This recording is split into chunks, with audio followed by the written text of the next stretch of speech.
Because like I said, you know, when you're a kid. Why did you go in? Because it was like you went. Sweet. This podcast contains graphic descriptions that some listeners may find disturbing. Listener discretion is advised. Now, with that being said, welcome to the Mortal Musings podcast.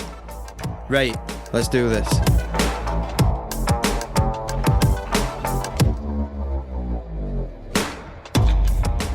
So apparently there's been a bit of drama in the world of competitive conkers. I didn't know there was one. Oh, yes. I was very good at conkers at school.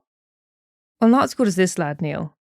The men's world champion of conkers, also known as King Conker. Who came up with that name? Well, he was caught with some steel conkers. The cheating bastard. Well, this is it. People were not happy. Apparently, one of his competitors' conkers, he described it as they just disintegrated. And that doesn't happen. So there's a bit of drama there. But he has been cleared of any wrongdoing. He brought them... So we don't need to cover him? No, he's getting a quick shout out, but we're not going to get into his backstory. Okay. Yeah, he brought them with him as a joke, apparently. He had them in his pocket, but it was kind of like, imagine I use these, whatever. Yeah. But it wasn't a great idea. He has since said he will not be bringing them back again. It caused a whole lot of drama. He said it's been a very stressful week. See, as a kid, I was the lad who'd get sent up the conker tree to get the conkers. Yeah. I'd be up there a lot. But they fall into the ground. You just grab them off the ground? Yeah, but I don't know if... Are they more ripe and hard? I don't know. I don't know. But I was very good at conkers at school. Like, yeah. I would have them soaking in vinegar and fucking diesel and all sorts. I don't know. Is that considered cheating? Or What? Is that considered cheating, or is that okay to do? No, it's prep work. No, in the competitive world, Neil. Well, I wasn't in that because no one could compete against me. But King Conker might be able to. I smashed the fuck out of everyone's conkers. They disintegrated. So we've actually it's a busy start of an episode, this one. Yeah, we got some business to attend to here. Yeah. So we have 3 new patrons to give a shout out to. So first one is Stevie D. Stevie D. Thank you, Stevie. We had to give him the nickname Stevie because the next one is called Stephen also. Yes. Stephen, you've beaten me. You've bested him. You are the first person for a patron shout out. My mind's blank. That's not strictly true. You weren't doing great with Rose. Rosie Rose. Okay.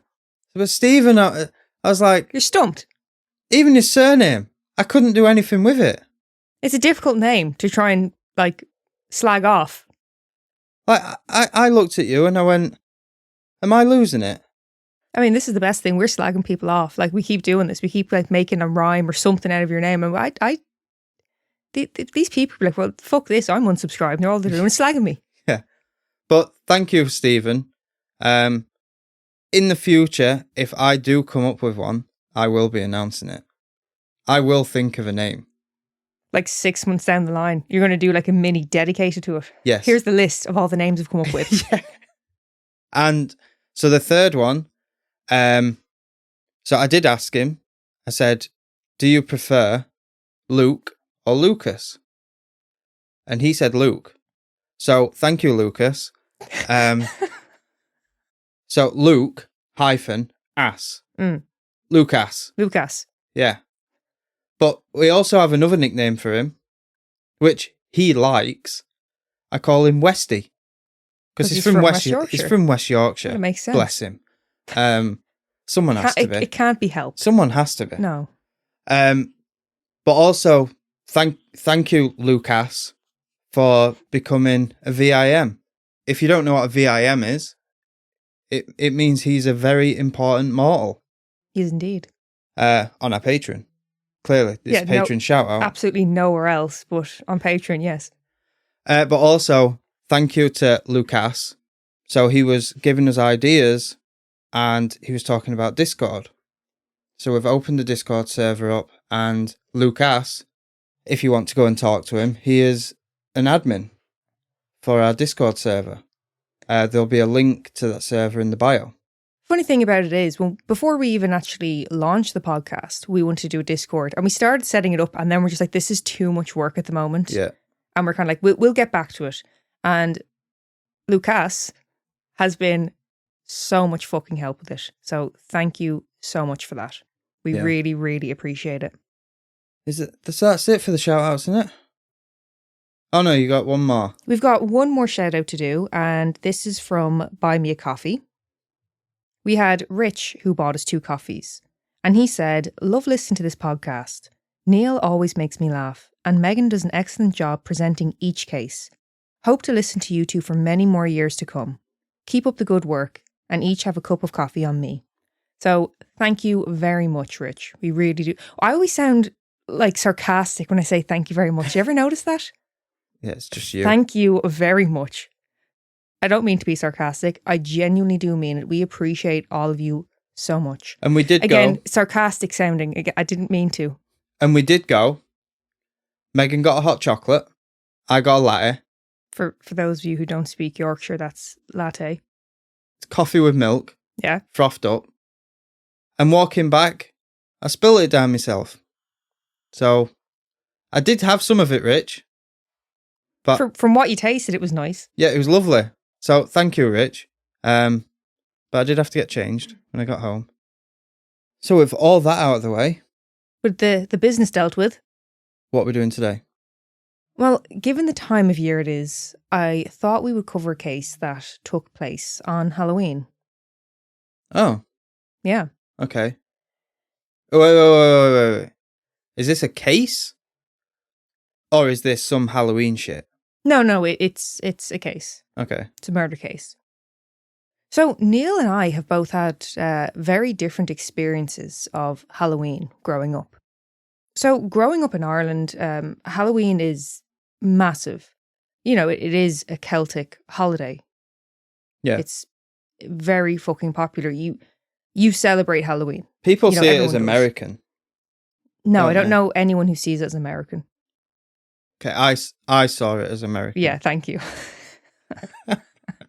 People are going to come flooding in now saying, I always thought it was American. Well, it's not. It's Celtic. Well, the amount Right. of messages I'm getting about seat sniffing. Had a few, had a bit of an uproar about the laundry as well. But Yeah. we won't bring it up again. But no, my experience of Halloween was, you know, you looked forward to it so much. You couldn't wait to get dressed up, to go out trick-or-treating, to, you know, anything related to it was so fun. Neil, on the other hand, growing up, I saw that stuff. Like, I felt the excitement Mhm. when I saw everyone else talking about the costumes and what they were doing for Halloween. But yeah, not for me personally. never went trick-or-treating, did you? Never dressed up. It's so insane to me. This year is the first time, I'm 35 years old, and it's the first time I'm dressing up for Halloween. It's crazy to me, and it actually does upset me a little bit because, like, thinking back to how much enjoyment we got out of it, and you never got to experience it. That's where I got it from. My dad said it's a shit Yankee holiday. Yeah, no, it's not. He's wrong. I have nothing else to say on the matter. That's incorrect. But I remember watching, I think it was 8 out of 10 Cats, and Sean Locke. Do you remember Sean Locke, comedian? Yeah. Rest in peace. I remember him talking about, and he said, obviously he's older than you, but he said that Halloween wasn't a thing when he was growing up. It wasn't celebrated like that in the UK. Okay. Now, obviously, when I say Celtic, it was also big in Scotland Yeah. and everything like years before, but apparently England never got the memo. Yeah. And I looked it up, and I think it said around the 70s is when it started to become a thing in England. And I was like, oh my God, what? We've always been more bothered about Guy Fawkes and Yeah. Bonfire Night. Yeah. British people. Toffee apples. Bonfire toffee. I ain't had English, bonfire toffee in years. the English seem to talk about bonfire night as if it's the same thing as Halloween. Like it's like their equivalent. It's like it's a completely different thing, Mm. you know? Yeah, I wish they'd make a bonfire toffee drink. Be gorgeous. Anyway, I think that's enough shite and all. Will we get into the episode? Yeah. Lisa Ann French was born on the 2nd of June 1964 to parents Alan French and Mary Ann Garrick. Lisa was described as having deep brown eyes, a trendy shag haircut which her mother, who was a beautician, had given her. She was a funny, bubbly and outgoing young girl, and also very caring. There was a day that Lisa had come home from school, and she had told her mother that she had noticed one of her classmates' clothing just, wasn't in the best nick. She asked her mother could she go through her wardrobe. And the following day, she actually decided to bring a few of her own items of clothing in for her classmate. That's really nice. Mm.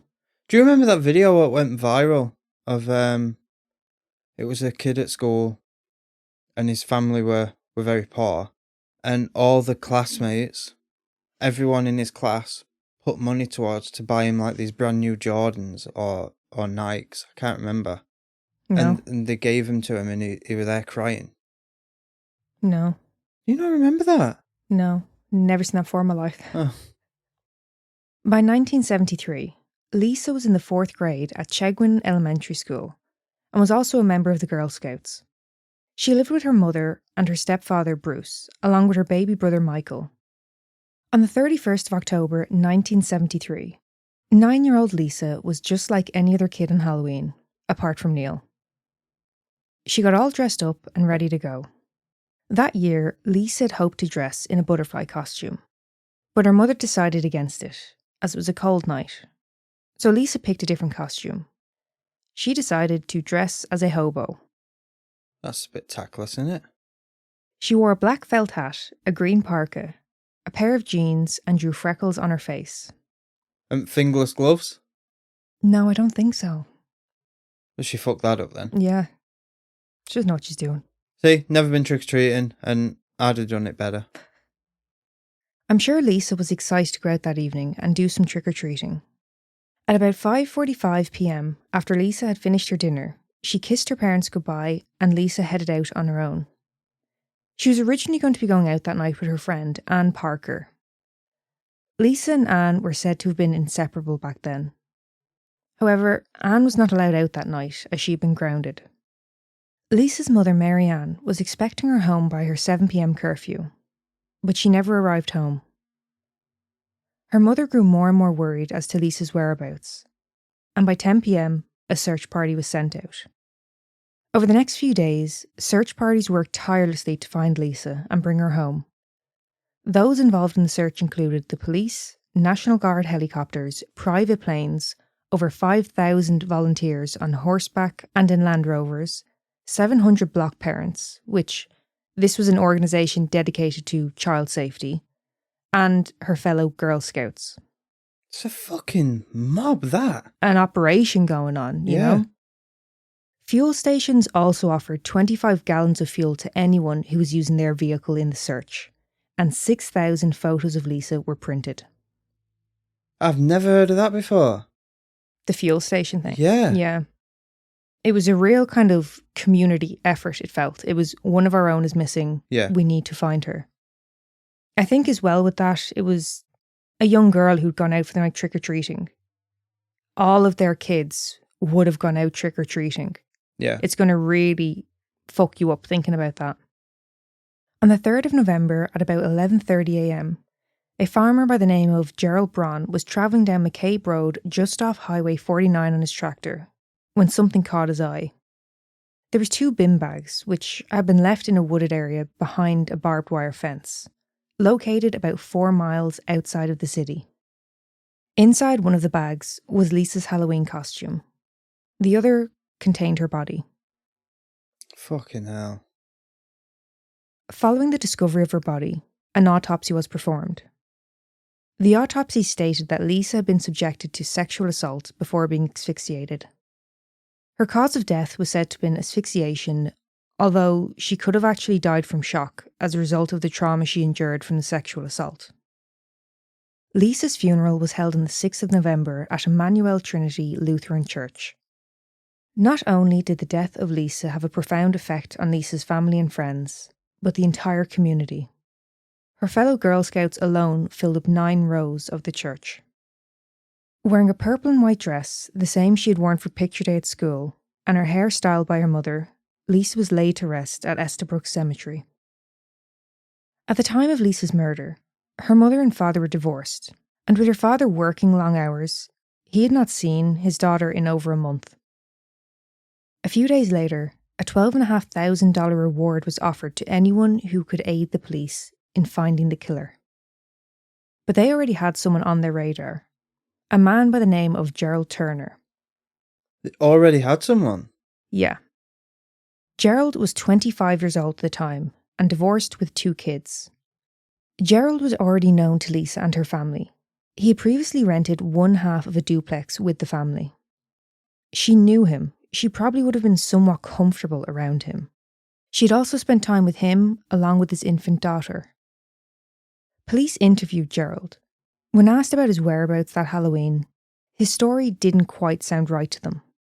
After months of speculation and suspicion as to his involvement in the murder of Lisa, Gerald agreed to a polygraph test. But because the results came back inconclusive, they requested that he be tested again. He declined. Samples were then taken from Gerald and from his home. They were a match to the hairs and fibres found on Lisa's body and the clothing she'd been wearing that night. It would be 9 months later, on the 8th of August, when Gerald would confess to what he had done. At the same time as the investigation, Lisa's mother Marianne was pregnant. She gave birth to her daughter Susan the same month that Gerald was arrested. Be a weird, feeling that, wouldn't it? Very, very stressful. You're so happy and you're so traumatised. Yeah. On that Halloween night in 1973, Lisa had left her home to head out trick-or-treating. It's thought that she first stopped at the home of one of her classmates. The next house she went to was one of her teachers. And the third house was that of Gerald Turner, about half a block from Lisa's home. So she's only gone to 3 different houses, Yeah. all of them people she knows. She rang the doorbell and she said, "Trick or treat." The door had been left open, so she stepped just into the home. Again, she knows him well, so this isn't a complete stranger to her. Yeah. Gerald, after hearing her called out, makes his way to the front door. He begins to talk to Lisa about Halloween candy, and at some point during this interaction, he begins to guide her towards his bedroom. This is where Lisa was subjected to a heinous sexual assault. Just off the record, my dad might have joked about saying it's a shit Yankee holiday. But it could have been, they might have had it in their head of... A bit of a fear level. He's going knocking on people's doors. Yeah. I was doing that anyway. When I was a lad, I was doing knock a door run. I mean, I actually did have a bit of a creepy situation happen when I was a kid. Really? Yeah, nothing happened, but I remember feeling a little bit uncomfortable at the time. And looking back now as an adult, I'm like, okay, that I wouldn't do that as an adult. How old was you? Maybe 8 or 9, I'd say. So basically, there was 3 of us trick-or-treating together. Yeah. And we were going house to house, and there was one of the parents with us, but usually they kind of stood back. So if we're at this house, they're kind of Yeah. So we go up to this house, and they're kind of stood kind of between their house and the previous house, just on the path. And, trick or treat. And they go, "Oh yeah, Grant, do you want to just come in for a sec? I'll just grab the sweets." So we walk into the hallway again. That wasn't massively unusual. The door is still open. Mm-hmm. And it was a party. All adults. Again, didn't immediately think anything of it. Yeah. And then he goes, "Oh, do you want to just come in for a sec? The sweets are in the sitting room." So we walk in, and I'm kind of thinking, I don't really like this. I don't like that. You walked through a party. Yes, and I noticed it. None of my friends did. The other 2, they were just like, "Yeah, sweets, great." And I'm like, he's just closed the door behind us. Yeah, so we're in this. And the adult is outside. Yes, my friend's mother was the one who was with us. She was outside, right? So we're in, and we're now into their house, in the middle of their house. Yeah. And like I said, there's adults everywhere drink, and I'm like... And it could have been a P. Diddy party. It could have been. That's staying in. That's fucking funny. Even as a kid, I was like, this isn't quite right. I don't like this feeling. This is why would you do this? And like I said, now as an adult, I'm like, what the fuck were they doing? And could you go to his house now? No, I know the area, but I don't know the actual house. Okay. And I'm in there like, and there's a woman, I don't know if it was his girlfriend or what, but she was like giving us sweets. And I'm like, thanks. Yeah. Like, Sealed? well, I haven't died. I'm sure I ate them when I got home. But I remember thinking like, this is a bit weird. I want to get out. And I remember looking out because they had a big front window that like looked out into the street. And her mother obviously copped that the door closed behind us, and she like came up and was like looking in the window. He saw her looking. I was like, oh shit, obviously. And then we went back out. We were grand. Nothing happened. Okay. But it was, why would you invite 3 little girls into your home of a clearly very like adult party and shut the door behind them? It's the door behind us thing that bothers me. Yeah. Like I said, she came right up to that front window, kind of like a bay window kind of thing, and just stood there like looking in like, what the fuck? Bet she was right behind us at every other fucking house we went to. If anyone listening has any creepy trick-or-treating stories from when you was a kid, let us know. Yeah. Did I never tell you that? No. It was wild. Because like I said, when you're a kid. Why did you go in? Because it was like you went into the doorway, yeah? Yeah. Like into someone's hall. That wasn't unheard of if they had their table there, like their hall table there. So they're, oh yeah, come in for sex. So you're not stood out in the fucking wind, rain, whatever. Yeah. But it was, oh, they're just in there. It was the door closing behind us. I was like, hang on. I didn't really want to go into their house, but it was the door. Anyway, back to the story. According to Gerald's confession, once he had finished his sexual assault on Lisa, he noticed that she wasn't breathing. He rests his head against her chest, and he can hear her heart still beating. He said that he then attempted to revive her, but that he had to stop once he heard his girlfriend, Arlene Penn, pull up to the house at about 7 p.m. He put Lisa into the bathroom just off his bedroom. He walked out to greet Arlene wearing a robe, and he told her that he wasn't feeling well. And when I tell you, he's really playing the role. He's hamming it up. He mentioned how unwell he was feeling to her multiple times, and he kept going to his bedroom to lie down, which I'm sure at that point he was going to check on Lisa's state at that time. Yeah. So with him saying he's feeling unwell, Arlene left. It was at about 8 p.m. that Arlene left the home. This is when he grabs 2 bin bags. He puts Lisa's clothes into one and her body into the other. During this, Gerald makes sure to wipe down Lisa's shoes and the zip on her coat in order to remove any fingerprints. He also told detectives that he wore socks over his hands in an effort to avoid leaving any further fingerprints while moving her body. Are his socks fucking made of latex? Like, even if you wear cotton gloves, like normal winter gloves, your fingerprints can get through that, can't they? I don't think so. Why does everyone wear, like, latex gloves then, or leather gloves? I don't know. Because, like, fabric on fabric's going to smear, It's just me I think it's just you what I watching see in movies. I think so, yeah. Okay. Maybe the fibre thing more so than the actual fingerprint thing is what you're thinking of. No. Okay. He then puts the bags into his car and drives out to leave Lisa's clothing and her remains in a field. He tells detectives that his attack was, quote, highly sexually motivated. Gerald was charged with second-degree murder and enticing a child for immoral purposes and acts of sexual perversion. During his trial, Gerald told the jurors that the confession that he had signed were not his words. Quote, I got sick and tired of being harassed by police calling on me. Although he was also said to have turned to Lisa's mother in court and said, I didn't mean to do it. So what are you saying, Gerald? Yes or no? Prick. On the 4th of February 1975, a jury found Gerald guilty and he was sentenced to 38 years and 6 months in prison. But the story doesn't quite end there. Gerald was released on the 13th of October 1992 after just 17 years and 8 months for good behaviour. How? How can they let someone out on good behaviour when it was so brutal what they did? Well, also, as far as I'm aware, Gerald didn't show any attempt to rehabilitate while in prison. So I really do feel like that should be factored into good behaviour. Yeah. Of course, people were not happy, and rightly so. not only among the community where the French family lived, but also in Milwaukee, where Gerald was post-release. Moving on to November of 1993, Gerald was sent back to prison. Apparently there had been a little bit of a miscalculation in terms of Gerald's minimum time served before he could be eligible for parole.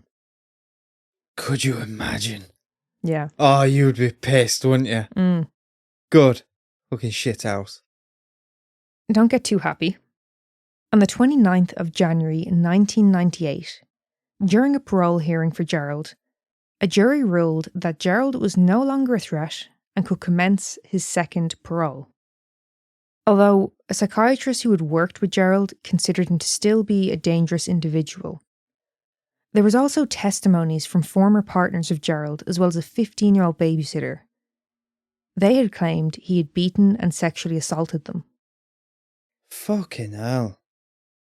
Even more shock value to this, the jury believed him not to be a threat under Turner's Law, a law that allows for a sex offender to be held in a treatment centre after parole should they be deemed a risk to public safety. Turner's Law is a law that was named after Gerald. What? Yep. How's that grab you? By the bollocks. Hang on, no. So is he out or is out but been watched? He's out on parole. So he's out amongst public?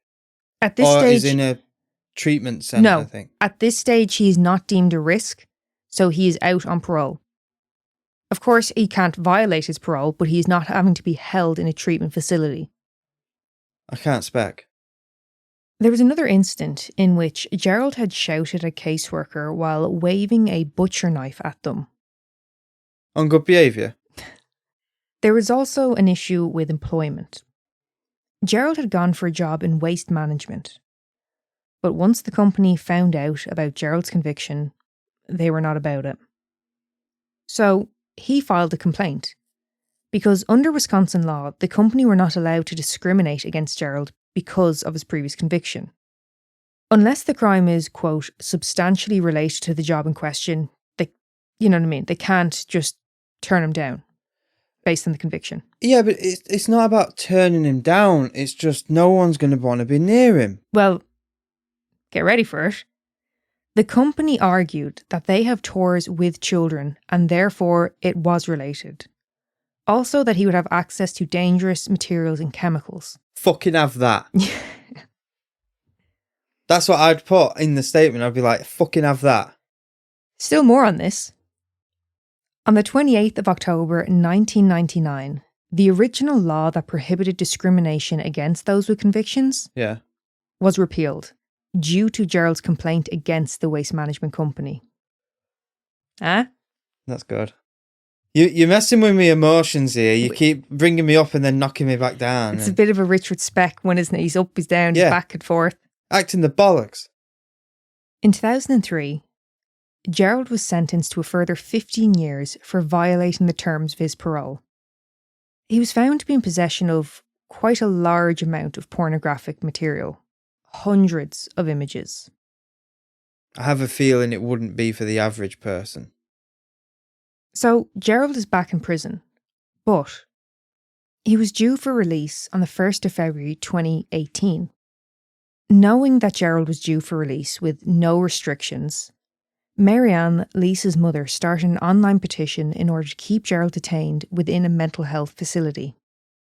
Today, that petition is just shy of 35,000 signatures, with over 9,000 of those signatures from people who live in Wisconsin.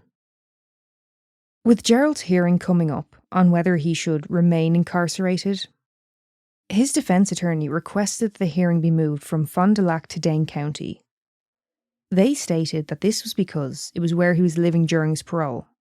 It sounds like a load of bollocks to me, though. Yeah. The Department of Justice obviously thought the same, and they argued that the hearing should take place in the same area as the crime did. Now, there was a bit of messing about to do with his hearing. That was down to, dates being moved because of the pandemic and pushed back and cancelled, But on the 23rd of February 2022, Gerald was denied release and is to stay within a high-security mental health facility. Lisa's mother said of Gerald, quote, "He should not be released. When Lisa can come back and have her freedom, so can he." And that is the devastating murder of Lisa Ann French and the shit show that is Gerald Turner, the Halloween killer. I do have a little bit of aftermath to share with you. There's more? No, this not to do with Gerald. That fucker's gone now. We're not talking about him. You remember Lisa's friend Anne, who she was going to be going trick-or-treating with that night? Yes. She has said to have held on to a lot of guilt over the years. You know, the thought of, if I had been there, could I have stopped this? 38 years later, Anne reconnected with Lisa's mother, Mary Ann. Anne and Mary Ann travelled to Wisconsin to visit Lisa's grave and where she had been found. Mary Ann has said that it was a healing experience for both of them. And Lisa's sister, Susan, she has also become close with Anne, even considering each other sisters. That's really good. I honestly thought you was going to... What I was waiting for then is you were going to say 38 years later she took her own life. No, I don't want to say it's a nice thing because obviously it's trauma, something devastating that's happened to them they have to heal from. It is positive. They've been able to lean each other and get close. Yeah. Yeah.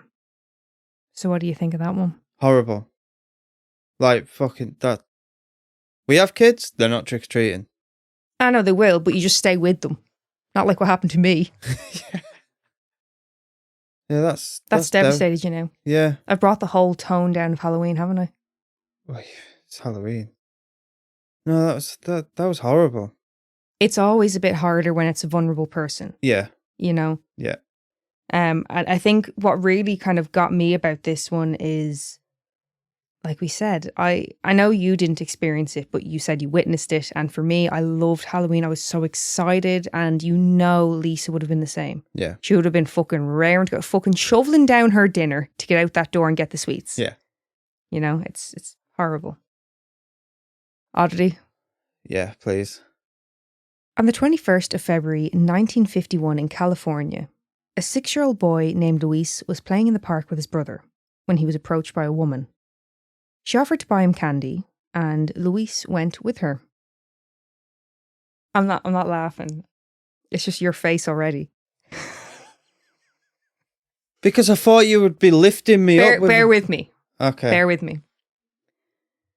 A huge search party was sent out in hopes to find Luis. The police, soldiers, Coast Guard, as well as other city employers all searched through the areas, including bodies of water. But they found nothing. He was gone as far as they could see. Police questioned his brother Roger multiple times in regards to his brother's whereabouts, and he always stuck to his story. That a woman wearing a bandana around her head took his brother. Luis's mother never gave up hope that one day her son would be found. Unfortunately, his mother passed away in 2005, but she was right to never give up hope. In 2024, Luis was found. Piss off. No, I will not. He was living on the East Coast. He is now a father and a grandfather, a retired firefighter, and a Marine vet who served in Vietnam. Neil's jaw is just on the floor right now.